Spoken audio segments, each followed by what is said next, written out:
ప్రజల కోసం నిరంతరం పనిచేసే వ్యక్తి రాష్ట్ర డిప్యూటీ ముఖ్యమంత్రి పవన్ కళ్యాణ్ అని ప్రకాశం జిల్లా జనసేన పార్టీ యువ నాయకుడు బాలినేని ప్రణీత్ రెడ్డి అన్నారు.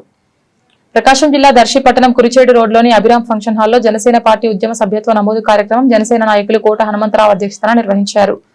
ఈ కార్యక్రమానికి ముఖ్య అతిథిగా హాజరైన బాలినేని ప్రణీత్ రెడ్డి మాట్లాడుతూ పవన్ కళ్యాణ్ తన సొంత నిధులు ఖర్చు చేసి పేదవారిని ఆదుకుంటున్నారని, రాజకీయ నాయకుల్లో చాలా అరుదుగా కనిపించే సేవాభావం ఆయనలో ఉందని అన్నారు. ఎవరైనా కష్టాల్లో ఉన్నారని తెలిసిన వెంటనే సహాయం చేయడానికి ముందుండే నాయకుడు పవన్ కళ్యాణ్ అని తెలిపారు. ప్రతి కార్యకర్త జనసేన పార్టీ కోసం సైనికుడిలా పనిచేయాలని, దర్శి నియోజకవర్గంలో కనీసం 10,000 సభ్యత్వాలు నమోదు చేయాలని, సభ్యత్వ నమోదు కార్యక్రమంలో రాష్ట్రంలో మొదటి స్థానంలో నిలవాలని కార్యకర్తలను సూచించారు.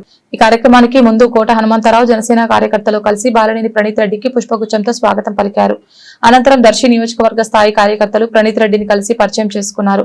కార్యక్రమంలో జనసేన పార్టీ ప్రచార కమిటీ అధ్యక్షులు జడాబాల నాగేంద్రం యాదవ్, కాపు నాయకులు దొంతు కిషోర్ నాయుడు, జిల్లా నాయకులు దులిపూడి ప్రసాద్, దర్శి మండల అధ్యక్షులు పుప్పాల పాపారావు, దర్శి కురిచేడు దొనకొండ మండలాల నాయకులు, జనసేన అభిమానులు, వీర వనితలు తదితరులు పాల్గొన్నారు.